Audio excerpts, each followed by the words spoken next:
اللہ تعالیٰ جو ہے وہ قادر مطلق ہے، ایبسولوٹ پاور ہے۔ ایبسولوٹ پاور کا مطلب یہ ہے کہ وہ ہر چیز پر قدرت رکھتا ہے، وہ کر سکتا ہے۔ کیا اس نے ایسا کوئی پرنسپل سیٹ کیا ہے کہ آپ دعا مانگیں اور اس نے کر دیا؟ اگر ایسے بات ہو تو پھر بندے نے ادھر سے دعا کی، ادھر سے کام ہو گیا، تو بہت شارٹ کٹ مل گیا۔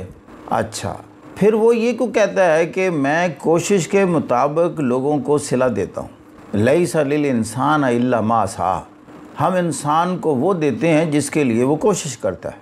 اس کا مطلب یہ ہے دعا اپنی جگہ، اس لیے کہ اس نے دعا کا بھی کہا ادعونی استجب لکم، مجھے پکارو، میں پکارنے والے کی پکار سنتا ہوں اور جواب دیتا ہوں۔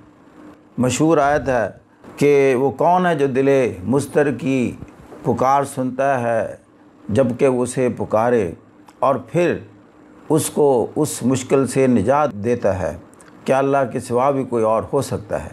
اس کا مطلب یہ بھی ہے مشکل میں کام بھی آتا ہے، صحیح کی بات بھی کرتا ہے۔ پھر وہ ایک اور بات کرتا ہے، ان اللہ لا یغیر ما بقوم حتی یغیروا ما بانفسہم، ہم کسی قوم کی حالت اس وقت تک نہیں بدلتے جب تک وہ قوم اپنے اوصاف نہیں بدلتی۔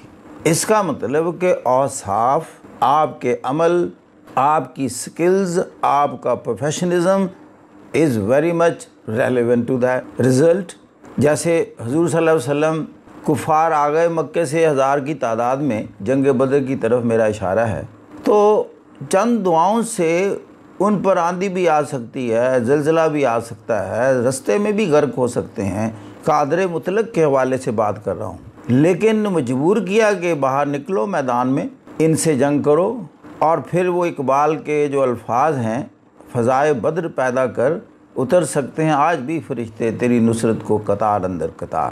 تو گویا کہ یہ فضائے بدر کیا ہے؟ یہ وہ صحیح ایفرٹ، کوشش، اسٹریٹجیز، اپنی جان لے کر میدان میں آ گئے۔ اب یہ بڑا بیلنس سا ہو گیا ہے کہ فرشتے بھی اتارنے ہیں، میدان میں بھی جانا ہے۔ گویا کہ کوشش اور دعا کا جو امتزاج ہے یہ ایک بہترین چیز ہے۔ ویسے اس نے قدرت بتا دی جب حضرت زکریا نے دعا کی کہ اللہ مجھے نرینہ اولاد عطا فرما، میرے بعد جو میرے بھائی بند ہیں ان سے کوئی خیر کی توقع نہیں ہے، تو مجھے وارث عطا فرما۔ اللہ نے دعا قبول کر لی۔ اب جب دعا قبول ہو گئی، اللہ نے یحییٰ کی بشارت دے دی۔ جب بشارت دے دی تو پھر سوچنا شروع کر دیا۔ دیکھیں انسان ہے نا بالآخر، اللہ میاں میں اتنا بوڑھا ہوں، میرا سر بڑھاپے سے بھبک اٹھا ہے، میری بیوی بڑھیا بانجھ ہے، یہ بیٹا کیسے آپ عطا کریں گے؟ اب اللہ کہتا ہے کہ دیکھیں دعا کس سے مانگی، اور جب مانگی اس وقت تو نہیں سوچا، اب ہم نے یقین دہانی کرائی تو اب سمجھ میں نہیں آ رہی۔ پھر ایسے ہی ہوا، یحییٰ عطا ہوا، پھر اور معجزات کر کے دکھائے، قادر مطلق ہونے کا ثبوت فراہم کیا۔ دوسرا یہ کہ مریم کے ہاں عیسیٰ کی ولادت کی خاوند کے بغیر، یہ ایک دوسرا معجزہ زکریا کو دکھایا۔ آپ کے سامنے اس کمرے میں بند ہے، آپ دروازے پر بیٹھے ہیں، کوئی شخص اندر داخل نہیں ہو سکتا۔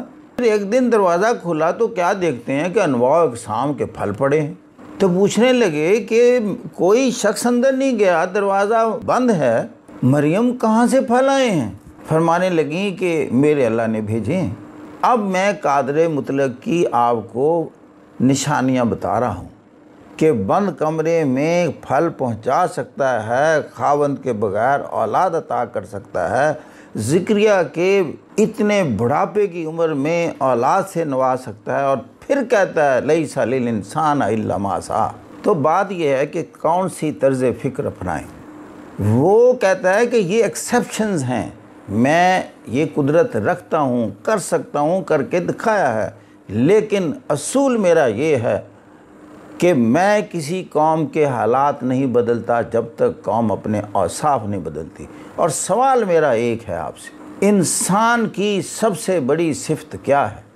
انسان کا سب سے بڑا اثاثہ کیا ہو سکتا ہے؟ میں نے ایک جگہ پوچھا بتائیے کہ انسان کا سب سے بڑا اثاثہ کیا ہے؟ تو کہنے لگے سر تعلیم. میں نے کہا نہیں تعلیم نہیں. اچھا جی ایکسٹریم پروفیشنلزم. میں کہ جی وہ بھی نہیں.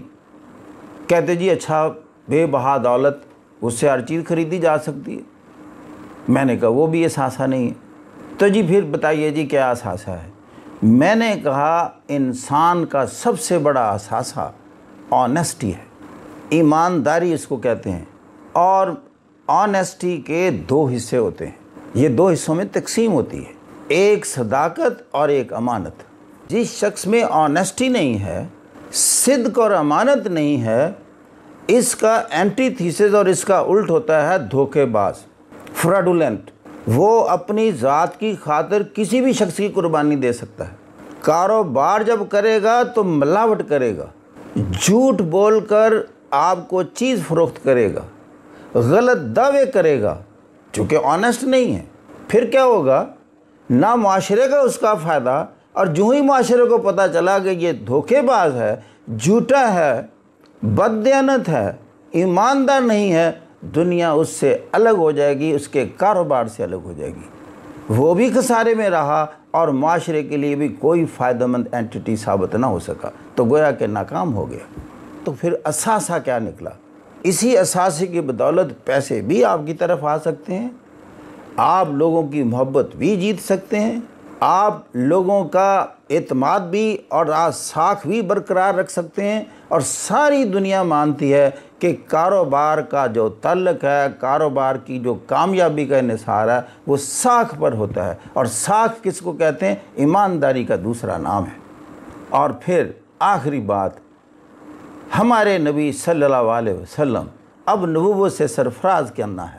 اللہ نے کون سی 2 صفات سب سے پہلے پیدا کی؟ وہ جو کافر بھی کہتے تھے سارے علاقے میں اگر کوئی واحد کسی شعبے سے بالا صادق اور امین ہے تو وہ یہ ہستی ہے. اور پھر اسی صداقت و امانت کی بنیاد پر نہ صرف نبوت سے سرفراز ہوئے بلکہ اقتدار سے بھی سرفراز ہوئے. اور ایسے سرفراز اور ایسی تربیت کی اس صدق اور امانت کے پیکر نے قوم تیار کی جس نے 1000 سال دنیا پر حکومت کی.